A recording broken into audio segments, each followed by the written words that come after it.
today I have with me J-Boy, is my co-host.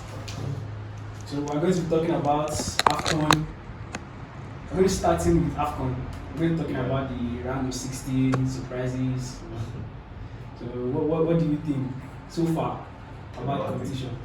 The competition has, let me say, really disappointed me officiating. When I'm talking about the officiating, this is 2022. We expect better from the officials. Even the players, they should control themselves better. The red cards, the Europeans have always looked at African players or the African league or African footballers being archaic, and the way what we are getting, the disciplinary issues, is not proving them wrong. It's such a shame that after years of investment in African football and everything, we are still here, still getting 2 red cards in a match. I think that was that Cape Verde versus they played. They had 2 red cards. Cape Verde, Senegal. Yeah, 2 red cards in a match. That's bad. I think almost all the round of 16 games, I think almost all the matches they were red cards, which is bad. It's very, very sad. Yeah, so were you surprised Burkina Faso edged out Gabon? I'm not surprised. This competition really has been a competition of surprises. The big boys are getting their pants pulled down by the upcoming, I don't want to call them small nations, but upcoming nations. Let's call them upcoming nations. What about Gambia Guinea match? Gambia edging out Guinea. Yeah, that's what I said. Gambia edging out Guinea. I was really surprised Gambia edged out Guinea, considering the midfield Guinea has. They were without Navigator. Oh Navigator yeah, was suspended for the match.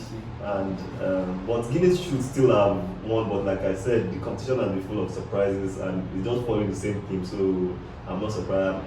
I know a lot of gamblers will have lost a lot of money on this competition, but that's football for you. So what about Cameroon versus Comoros? I was impressed with Comoros. Yeah, I was very impressed. I think I will still say Comoros were a little bit. They should feel aggrieved with the officiating. I think the match ended before the extra time was actually done. The added on time, and they were. I think they had 2 red cards or 1 red card as well. They had 1 red card.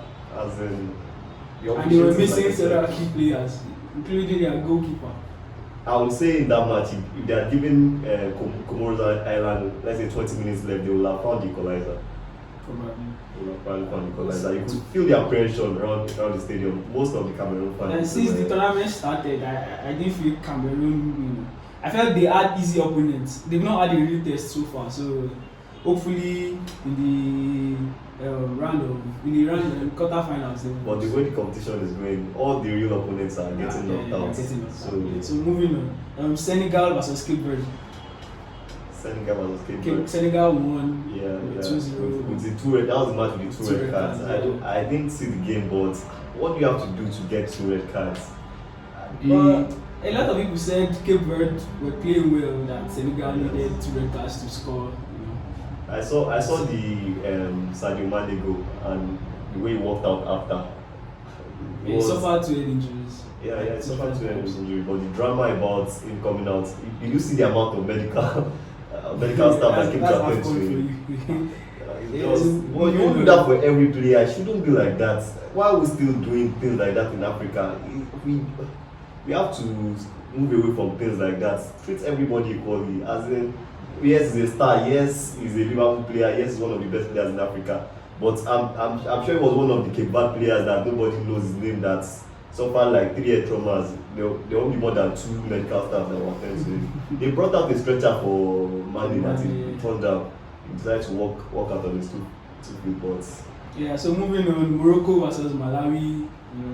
That's a very fantastic free kick scored the first goal, and Morocco clawed their way back, though it was a tight game. What do you think? Morocco, throughout this competition, I think the last game of their group, they also have to claw their way back. If they continue that way, I don't think they will end up going.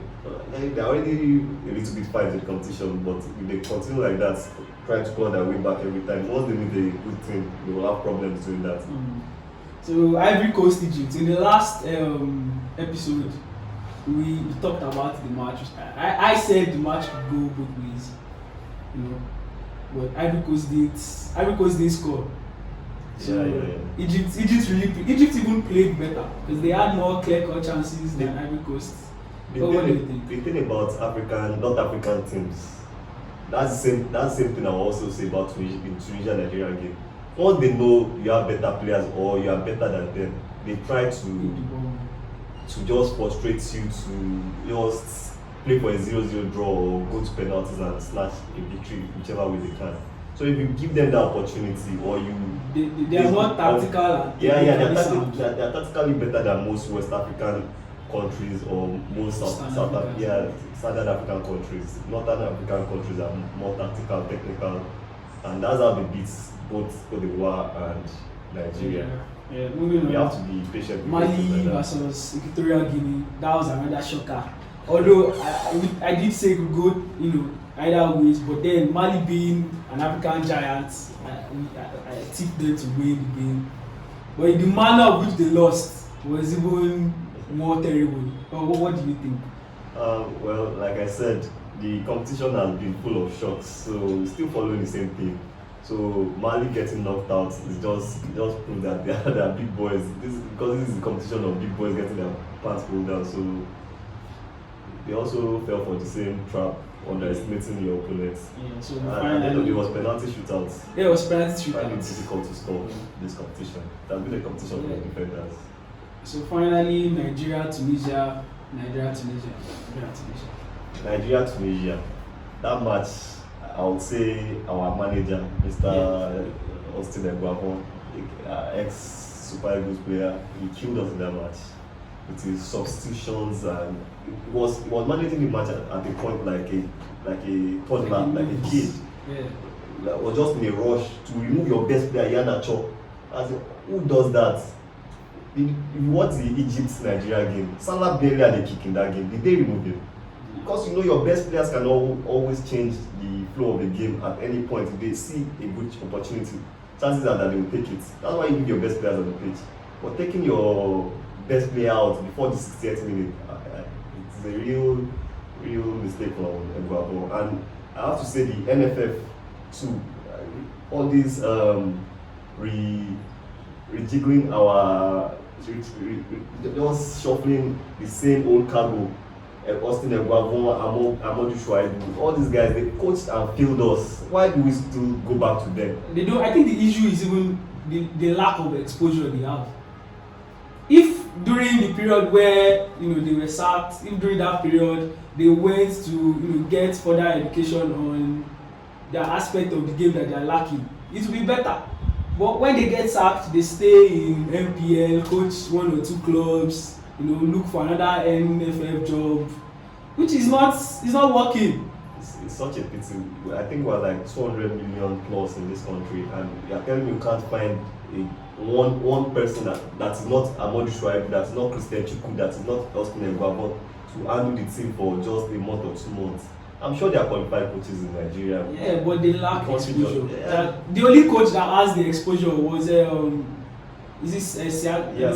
Olise. Yeah, something Siasa. And Siasa. But Olise was just Olise messed things up. I think he had problem with the hierarchy. And with the players, that should be expected. The hierarchy too are terrible. They are terrible at doing their jobs. So it's I think any real coach Nigeria ever gets will always have problem with the hierarchy. Yeah. That's normal. Anybody that is cool with the hierarchy is probably one of their boys. And that's what I think everyone is. Yes, why do you give this same guys chance to come and embarrass us every time? The question is, why will you sack a coach few weeks to the start of a tournament when his contract was always going to be up? After the tournament, his contract was what's his name, General.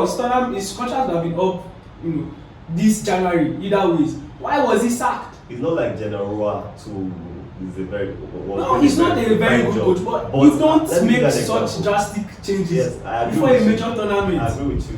Especially a tournament where there's no friendly game. There's no warm-up game before the tournament. An example is like England with Southgate. Everybody knows Southgate is suspect as well. Can you imagine England sacking Southgate and replacing him with Sam Allardyce or someone that has failed with Sven Eriksson, someone that has failed them before? They will bring in someone new. Even I'm not saying we should go for. We don't have coaching exposure. Let's just give somebody a chance.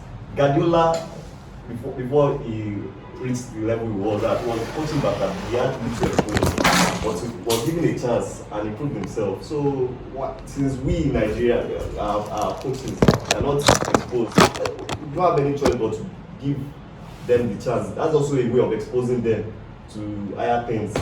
So we have to just give them more chances and stop bringing back old people that have failed us. For me, that game reflected badly more on the manager.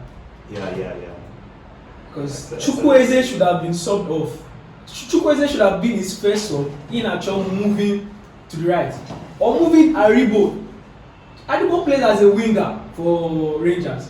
I felt he could have moved Aribo to the right wing for a midfielder and remove Awoni for Sadiq. Those guys controlled the game better. We could not play out. We played too many long balls to nobody. It was terrible all around. It was very, very terrible. And that player I would like to comment on is Alex Iwobi.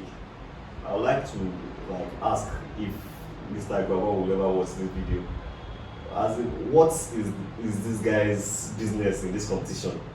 Bringing him on at all, we are looking for creativity. This is an Iwobi that hasn't created any chance. Or in last 2 seasons he has like 2 goals and 2 assists for Everton. What is he doing in this competition? Playing for Nigeria. Are you saying we don't have players that? Who would they have called to replace? See, it's supposed to be by merit. Even though the player is playing NPFL and is doing better than that, and I'm sure we have players doing better than that, you give them a chance. I think you give them a chance. Not somebody in a bad moment, in bad form, bringing him to a competition this big to come and further embarrass himself. And at the end of the day, what did you get from him? For a red card and 0 assists, 0 goals throughout the competition. It's sad. Yeah, moving on to the Afcon quarterfinals. Gabon versus Cameroon. Gambia versus Cameroon, rather. Yeah, who do you feel is going to win? I think Cameroon are going to actually win the competition because the fans behind them and the pressure of the officials, with all the games I've seen them play, with the officials, to me, they have a little bit of bias towards the hosts. So I'll see Cameroon. Cameroon will win that match. Okay. Egypt versus Morocco. Egypt versus Morocco. That's 2 North African teams playing their game. That'll be very, very fun to watch. I think Morocco should be able to edge that one because they have the better players. I don't think Salah. And they're both tactically sound. Yeah, they're both tactically sound. And they will be both cautious. It'll be a very boring match initially. Hopefully, second half things will click. But yeah, I'm also going to go with Cameroon. I'm also going to go with Morocco rather. Burkina Faso versus Tunisia. Burkina Faso versus Tunisia. The Burkina Faso players they are very exciting. They play an exciting brand of football. Fast-paced attacking football, so kind of very direct. So they don't manage the game as well. As and I feel that's going to be the issue. It might turn out to be another Nigeria versus Tunisia kind of game. But if Tunisia think they are going to try and just defend all through against Burkina Faso, these people are very, very. I think their form of football is much more dynamic than Nigeria's. I think they will find a way to score Burkina Faso. So I'll go with Burkina Faso. I'll go Burkina Faso. I'm keeping my options open. I think I can go either way. So last game is Senegal versus Equatorial Guinea. I think Senegal will win that. Yeah, Senegal is my favorite to win the tournament. Although they've been very poor, but they've been good. They've been good defensively. They've just been poor going forward. So I think hopefully there won't be 2 red cards in this game. I will see 2 teams. I mean, there'll probably be like 2 or 3 red cards in all the games. Yeah. I'm also going to go Senegal. So The way the competition is swinging, I think there'll be red cards. yeah, so that's all for Afcon. So that's the end of this week's episode. Yeah. Join us next week. If you have any comments, you should leave the comment section. If you have comments, Or anything to add on. Please like, join us in the subscribe. comment section and engage with your comment and have an exciting time. Join us next week in Everything Football Show. The show will talk about everything football. Thank you.